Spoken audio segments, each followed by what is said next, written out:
introduction to anyone who might understand what we're going through. That night I lie in bed and my chest feels tight, like I can't get enough air. I start breathing too fast and I realize I'm having the same kind of panic attack Wyatt had. I force myself to do the breathing exercises, counting in my head, and slowly the panic fades, but the fear doesn't. The house feels like a prison that keeps getting smaller, the walls moving in a little bit more every day. Monday morning, Isabella arrives for my Mandarin lesson, and I notice right away that something is different about her. Her hands are shaking a little bit when she sets out her books and papers, and she keeps glancing at me instead of starting the lesson right away. I'm wearing a short-sleeved shirt because it's warm out, and the bruise on my arm from where Dad threw the book is visible. Faded to yellow-green now, but still obvious. Isabella stares at it for a long moment, and I see her swallow hard. Mom and Dad are in the doorway like always, watching us, and Isabella starts the lesson in Mandarin.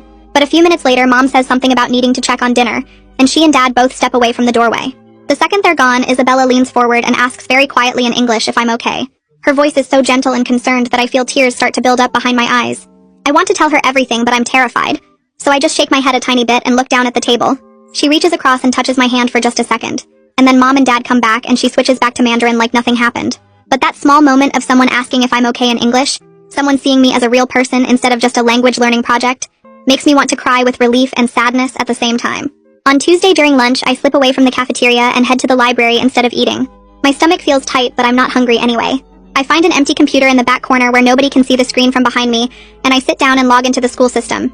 I create a new email account using a fake name that my parents won't recognize if they somehow find it. My hands shake a little as I type Missy Sutherland's school email address into the recipient field. I keep the message short and vague because I'm scared someone else might read it. I write that things at home have gotten worse with the language situation, and ask if we can talk privately sometime soon. I read it 3 times to make sure I haven't said anything too specific that could get me in trouble. Then I click send and watch the message disappear from the outbox. I open the browser history and delete every single entry from the past hour. I clear the cache and cookies too, just to be safe. Then I log out of the computer and wipe the keyboard with my sleeve like that will somehow erase any trace of what I just did. I walk back to the cafeteria and grab an apple from the lunch line even though there's only 10 minutes left in the period. The next day, I check my new email account during study hall, and there's a response from Ms. Sutherland. She says we can meet during my study hall on Thursday, and promises to keep everything we talk about private. Reading those words makes my chest feel less tight for the first time in days. But then I start worrying about what I'm going to say and how much I should tell her. I spend Wednesday and Thursday morning going over it in my head. I practice describing the daily language schedule and the way Mom and Dad punish us when we mess up. I try to find words that will make her understand how bad it really is without sounding like I'm making things up or being dramatic. I'm scared that if I say too much, they'll just send us back home again like the judge did last time. On Saturday morning, Dad asks to see my phone while we're eating breakfast.